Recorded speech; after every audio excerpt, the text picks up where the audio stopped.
আমরা কিভাবে একটি সফটওয়্যার ইনস্টল করতে হয় সেটা আমরা এখন এখানে দেখব। আমরা আমাদের পছন্দের সফটওয়্যারটি প্রথমে আমাদের ড্রাইভে আছে কিনা, ড্রাইভে থাকলে ড্রাইভের সেই ফাইলটি আমাদের খুলতে হবে। সাপোজ আমরা ধরে নিলাম আমাদের এক ড্রাইভে কিছু সফটওয়্যার আছে, সেখান থেকে আমরা অব্র কিবোর্ডটা ইনস্টল করব। তো এই অব্র কিবোর্ডের উপরে আমাদের ডাবল ক্লিক করতে হবে। ডাবল ক্লিক করলে দ্বিতীয় একটি ডায়ালগ বক্স আসবে, সেখানে আমরা আসলে এটা সত্যিকার অর্থে চাই কিনা আবার কনফার্মেশন চাবে। তো আমরা ইয়েস প্রেস করব।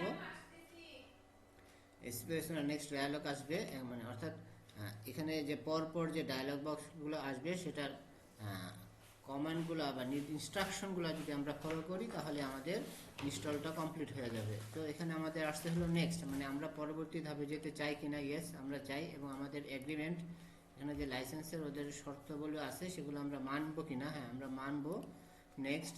এবং এখানে দেখানো হচ্ছে যে আমি যে সফটওয়্যারটা ইনস্টল করব সেই সফটওয়্যারটা আসলে আমার ড্রাইভের কোন ড্রাইভে থাকবে, আমার যে হার্ড ডিস্ক আছে সেকেন্ডারি মেমোরি সেখানকার কোন ড্রাইভে থাকবে। তো নর্মালি যে কোনো সফটওয়্যার ইনস্টল করলে যে আমাদের একটা টেম্পোরারি একটা ফাইল বা ফোল্ডার তৈরি হয় সেটা আসলে সি ড্রাইভে থাকে। তো আমরা এখানে আর কোনো কিছু চেঞ্জ করব না।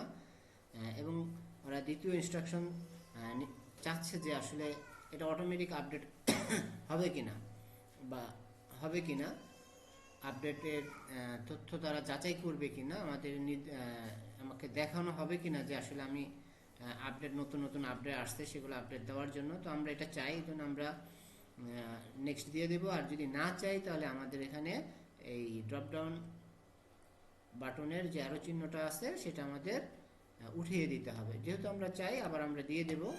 তো আমরা নেক্সটে চলে যাব। এখন হচ্ছে ফাইনালি এটা ইনস্টল করবো কিনা আমি ইনস্টল করব। তো ক্লিক করলাম, মুহূর্তের মধ্যে, যেহেতু এটা একটা ছোট সফটওয়্যার সেহেতু মুহূর্তের মধ্যেই চলে গেল, হয়ে গেল।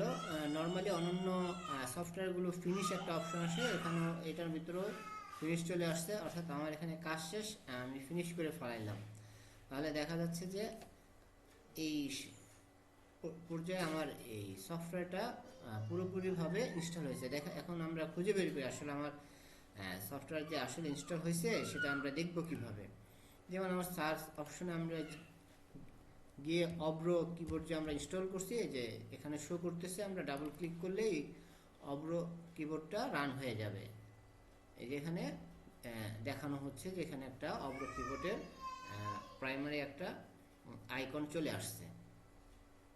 তো এটা হচ্ছে যদি আমাদের ড্রাইভের যদি সফটওয়্যারটি থাকে তাহলে আমরা এভাবে করতে পারবো।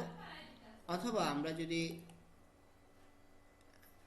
অনলাইন থেকে কোনো তথ্য ডাউনলোড করতে চাই, সফটওয়্যার ডাউনলোড করতে চাই, তাহলে আমরা গুগলে যাই, লিখলেই হবে যে কোনো সফটওয়্যার। যেমন আমরা লিখলাম অব্র কিবোর্ড লেটেস্ট ভার্সন, চলে আসবে। আমরা এই যে এখানে ক্লিক করব।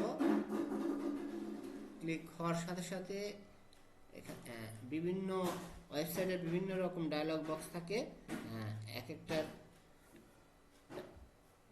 ওয়েবসাইটের এক একভাবে ডায়লগ সেট আপ করা থাকে, সেখানে ওই অনুযায়ী আমি নির্দেশনা অনুসরণ করবো। এখানে সরাসরি দেওয়া আছে, আমরা জাস্ট ফ্রি ডাউনলোড অপশনে করলে ফ্রি ডাউনলোড চলে আসবে, আমার এই সফটওয়্যার দরকার নেই।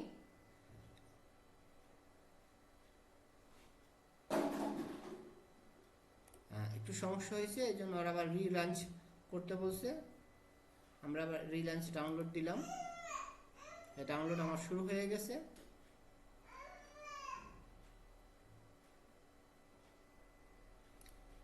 ডাউনলোড অপশন হচ্ছে 33 সেকেন্ড 35 সেকেন্ড, এটা স্পিডের উপরে নির্ভর করে, এই জন্য আপ ডাউন করতেছে। সেকেন্ডসটা খুব শীঘ্রই হয়ে যাবে।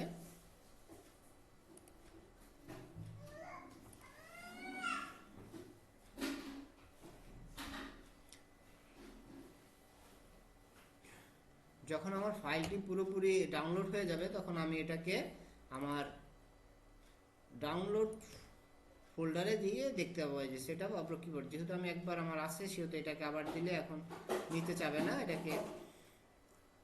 এটা দিলাম না। কোনো ক্ষেত্রে প্যাচ ফাইল তৈরি হয় বা এক্সট্রাকশন ফাইল তৈরি হয়, তখন ওই এক্সট্রাকশন ফাইলের উপরে ডাবল ক্লিক করলে ওটা অটোমেটিক ইনস্টল হয়ে যায়।